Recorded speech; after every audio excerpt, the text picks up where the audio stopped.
கர்த்தருடைய பரிசுத்த நாமத்திற்கு மகிமுண்டாகட்டும். ஆண்டவராகிய இயேசு கிறிஸ்துவின் நாமத்தினாலே அன்பு கர்த்தருடைய பிள்ளைகளாகிய தங்கள் அனைவருக்கும் சுவீட் ஊழியத்தின் சார்பாக வாழ்த்துக்களையும் ஸ்தோத்திரங்களையும் தெரிவித்துக் கொள்கின்றேன். ஏசாயா தீர்க்கதரிசியின் புத்தகம் 43ஆம் அதிகாரம் 21வது வசனம். ஏசாயா 43ஆம் அதிகாரம் வசனம் 21. இந்த ஜனத்தை எனக்கென்று ஏற்படுத்தினேன், இவர்கள் என் துதியை சொல்லி வருவார்கள். இந்த ஜனத்தை எனக்கென்று ஏற்படுத்தினேன், இவர்கள் என் துதியை சொல்லி வருவார்கள்.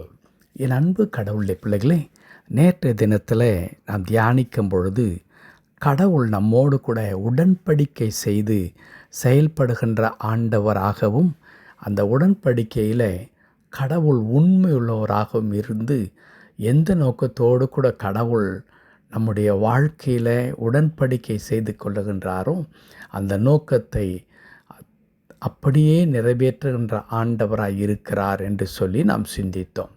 இன்றைக்கு பரிசுத்த ஆவியானவர் அதே சிந்தை நிறைந்த ஒரு வசனத்தை கடவுள் நமக்கு கொடுத்திருக்கிறார். அது இப்பொழுது வாசிக்க கேட்டோம்.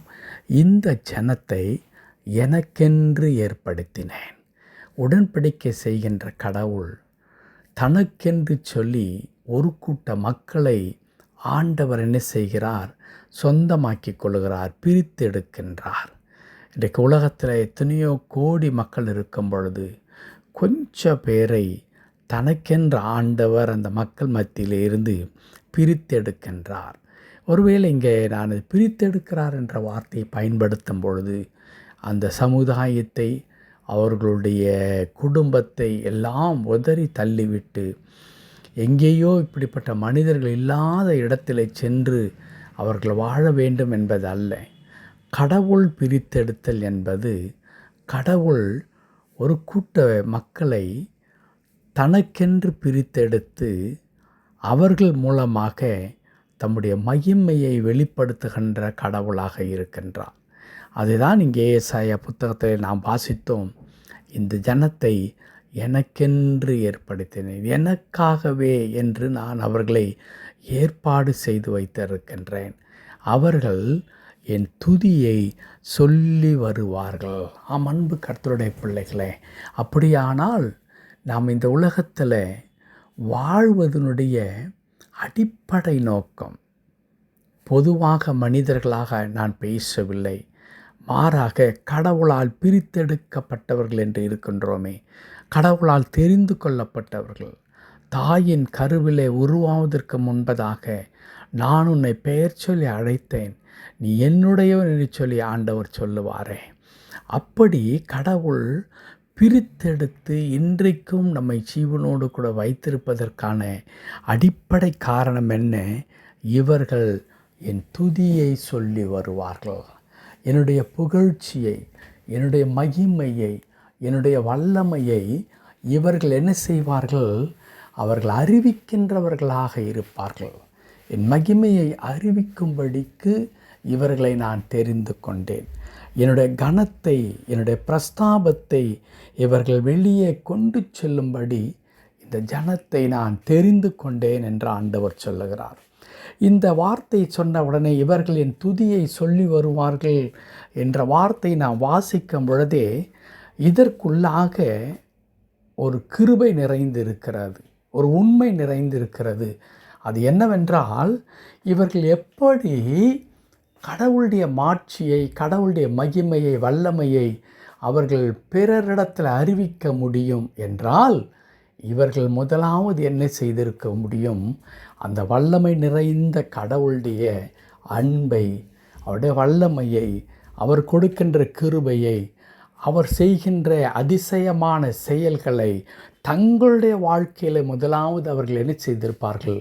கண்டிருக்க வேண்டும், அதை ருசித்திருக்க வேண்டும். அப்பொழுதுதான் இவர்கள் என்ன செய்ய முடியும்? கடவுளுடைய துதியை அவர்கள் பிரஸ்தாபப்படுத்துகின்ற மக்களாக இருப்பார்கள். அப்படியானால் இந்த வசனத்திற்குள்ளாக ஒரு உண்மை புதைந்திருக்கிறது. அது என்ன உண்மை?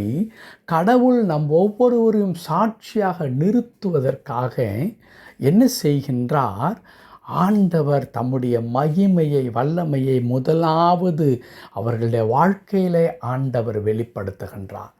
அப்படி ஆண்டவர் அவர்களுடைய வாழ்க்கையிலே தம்முடைய அந்த மகிமையை வெளிப்படுத்தி அவர்களை ஆசீர்வதித்து அதற்கு பிறகு நீங்கள் போய் சாட்சிகளாக நில்லுங்கள் என்று சொல்லுகிறார்.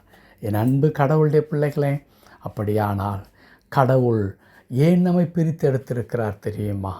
அவருடைய மாட்சியை வெளிப்படுத்தும்படியா, அவருடைய மகிமையை பிரஸ்தாபமாக்கும்படியா, ஆண்டவர் எவ்வளவு வல்லமை உள்ளவராய் இருக்கிறார் என்பதை நம்முடைய வாழ்க்கையிலே நாம் பெற்று அனுபவித்திருக்கிறதை பிறருக்கு நாம் சொல்லும்படியாய் ஆண்டவர் நம்மை அழைத்திருக்கிறார். நம்முடைய வாழ்க்கையில் எவ்வளோ மகிமையான காரியங்களை ஒவ்வொரு நாளும் கடவுள் செய்து வருகின்றார் அல்லவா? நான் அடிக்கடி சொல்லுவேன், நம்முடைய வாழ்க்கையில் கடவுள் பெரிய அற்புதங்களை செய்யவே இல்லை. நான் ஜெபித்து கொண்டிருக்கிறேன் எத்தனையோ காரியங்களுக்காக. நான் சொல்லும் அளவிற்கு என் வாழ்க்கையில் எந்த அற்புதம் நடக்கவில்லை என்று பலர் நினைப்பதுண்டு. அன்பு கடவுளுடைய பிள்ளைகளே, இன்றைக்கு நாம் உயிரோடு இருக்கிறோமே, அது கடவுள் நமக்கு கொடுத்திருக்கிற மாபெரும் கிருபை. நம்மை விட அருமையானவர்கள், அன்பானவர்கள், எத்தனையோ கடவுளுக்கு பிரியமாய் வாழ்ந்த மக்கள் கடவுளால் அழைக்கப்பட்டு அவருடைய சமூகத்தில் சென்று இளைப்பாரி கொண்டிருக்கும் பொழுது நம்மை கடவுள் இந்த உலகத்தில் இன்னும் வைத்திருக்கின்றார். அதற்கான காரணம் என்ன? ஏன் கடவுள் இந்த உலகத்தில் நம்மை வைத்திருக்கின்றார்? அதற்கான நோக்கம் என்ன? ஒன்றே ஒன்று தான், அவருடைய வல்லமையை நாம் பிரஸ்தாபப்படுத்தும்படியாக. அந்த வல்லமையை பிரஸ்தாபப்படுத்துவதற்கு கடவுள் நீங்கள் போய் சொல்லிவிட்டு வாருங்கள் என்று சொல்லவில்லை. அதனால தான் சீஷர்கள் சொல்லுவார்கள், நாங்கள் கண்டதை, நாங்கள் தொட்டு பார்த்ததை, அப்படியானால் அவருடைய வல்லமையை நாம் உணர்ந்து அதற்கு பிறகு நாம் சொல்ல வேண்டும் என்று ஆண்டவர் விரும்புகிறார். என் அன்பு கடவுளுடைய பிள்ளைகளே, அனுதினமும் கடவுள் நம்முடைய வாழ்க்கையில் அப்படி மகிமையான காரியங்களை செய்து வரப்போகிறார், இன்னும் செய்து கொண்டிருக்கிறார். ஆகவே கவலைப்படாதீர்கள். உங்களை சாட்சியாய் கடவுள் நிறுத்துவதற்கு ஒரு தருணம் வருகிறது. அந்த தருணம் என்ன? உங்கள் வாழ்க்கையில் தம்முடைய மகிமையை வெளிப்படுத்தி அதன் மூலமாய் நானே கர்த்தர் என்பதை உங்கள் வாழ்க்கையில் நிரூபித்து உங்களை அந்த மகிமையை பிறருக்கு கொண்டு செல்லும்படியான கருவியாய் பயன்படுத்த போகிறார்.